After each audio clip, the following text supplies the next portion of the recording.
Hey there, VC, and anybody else that stumbled by. My name's Tom. You're watching Rant District.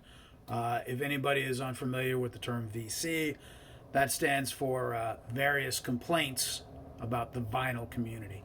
My complaint today about the vinyl community has to do with men who wear hats indoors. I don't know how you were raised, but you don't wear a hat indoors. You know, if you're going bald, whatever, you know, you earn that. Just be yourself. There isn't, like all rules, there's an exception to the rule. I call this the Eric Weinbender exception. That's a good looking motherfucker. He's got a good flow. When he's wearing a hat, it's because it's style and it's matching to what he's doing. You know, he's got his outfit going on. So anyway, with the exception of Eric, dudes, no hats indoors. Just, you know, whatever you got going on up top, you got going on up top. So the topic at hand is it's not should you buy audiophile records. It's should you buy audiophile records. And really, like anything when it comes to, you know, record collecting and this hobby, don't let other people tell you what to do. I'm going to offer my opinion on this and some advice, but you do what you want to do. It's your money. Don't let other people tell you how to spend it. But I want to just give a few words of advice, a few things to consider, you know, if you're into or considering buying or have been buying audiophile records. And really it has to do with, you know, for me, the philosophy is I have very few records that are marketed as audiophile. For me, the question is for spending, you know, this much more on a record, am I getting that much more sound quality or enjoyment, really? Enjoyment here is the key, out of it. You know, when you're buying an audiophile record, I think this is my main point, you're trying to make this one record sound as good as possible. Whereas, you know, if your equipment is not where you want it to be, you may be happy with it. Don't let people shame you about what you have. If you're happy with the gear that you have, that's great. You know, but if you feel like you could divert the money, like from making this one record look better or sound better, if you could divert that to making all of your music sound better, like could you have better speakers? You know, good speakers are a real key. If you live in a world of used records like I do, could you maybe upgrade the cartridge on your turntable to one that maybe tracks better, is known for tracking better anyway, and maybe minimizing surface noise so that you can, you know, really enjoy those older used records.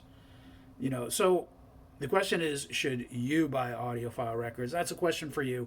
You know, just ask yourself, do I really want to make this one record sound better, or do I want to make everything I listen to sound better, whether it's a record, CD, streaming, cassettes, whatever you listen to? You know, to me, I want everything to sound better. So, you know, as I kind of look to upgrade my gear, that's what I have in mind. I'm not trying to make necessarily, you know, and I have a handful of audiophile records, but not a lot. You know, the record has to be something that's really, really special to me, and even when that's the case, it's like I'm okay with older records. You know, I've done one comparison video so far of comparing, Lou Reed's Transformer, you know, audiophile version versus the standard version, and you know, the exercise of going through that and doing that is odd. You know, I'm not sure that I'll do that again. I may, but that's not really how I listen to music. I don't like just comparing, like the switching back and forth between these records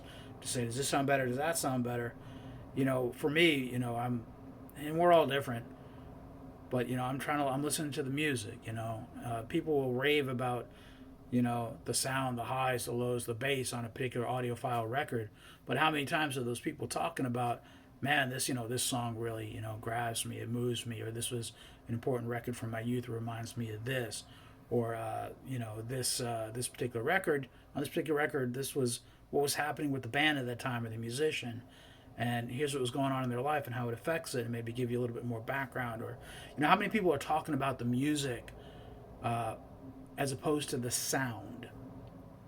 You know, it's all well and good. I mean, you can get field recordings. You know, I could listen to a recording of crickets or trains or whatever. I'm not picking on anybody that does that, but if it's just like the quality of sound that I'm really talking about when I listen to an audiophile record, rather than the content of the record, to me that's not how I do it. How you do it may vary. It's funny. I saw what is it? MoFi, Mobile Fidelity, is putting out 3 new one-step records: Janis Joplin's Pearl, Carole King's Tapestry, and Blood, Sweat, and Tears, self-titled. $125 a piece. And I'm like, man, $375 for 3 records, that's a lot of money. Well, Pearl, that's a common record. Let's pick up a used copy. So I picked up an original copy, super cheap. Janis Joplin Pearl. It's on Columbia from 1971. It's the year that it came out. Putting aside, the first thing, what does it sound? How are the sounds? It sounds fantastic. When you see an audiophile release of a record that was made back in the day when there's millions of copies out there, this is a common record. You can get this super cheap, and the sound quality is fantastic. But besides that, this is a really good fucking record. I've always been a dismissive motherfucker, and I'm like, nah, it's this hippie bullshit. So I'm dismissive. I'm a dismissive person sometimes. I'm flawed. But this is a really fantastic record. Now, if you kind of grew up with this and it's really special, and like this was a life-changing record for you or something, maybe spending $125 on it is what maybe you should do. Have that like super special copy. But otherwise, for super cheap, for like $10 or less, you can have this super common record that's everywhere, that sounds great in its original version. So anyway, again, getting back to my point, if it's when you're getting spendy on records, on audiophile copies, is your gear really extracting all that goodness? Because if it's not, just get a regular version, whether it's a reissue or used copy. And if it matters to you, put your money towards just upgrading your gear. Just set the money aside and get better speakers, buy a better cartridge for your turntable that is suited to the type of music that you listen to, or the type of music. Like I said, if you got older scratchy records, maybe find a cartridge that's forgiving of that sort of thing, and just get more enjoyment out of your music. My point is, be careful about spending to make one record sound great, when the money may be better served making all of your music sound great. Here's one other thing.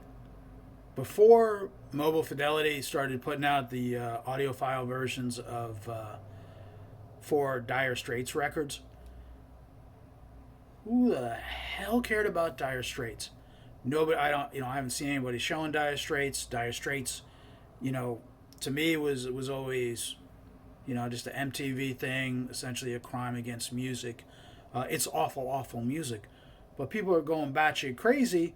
It's like, oh, the Dire Straits $50 copy of this, blah blah blah, is out of stock. How am I gonna get it? Let me pay, a shit ton on the secondary market. Let me, I gotta get on the social media and, see when MoFi pops it up in my feed and have my face glued to the phone and blah, blah, blah.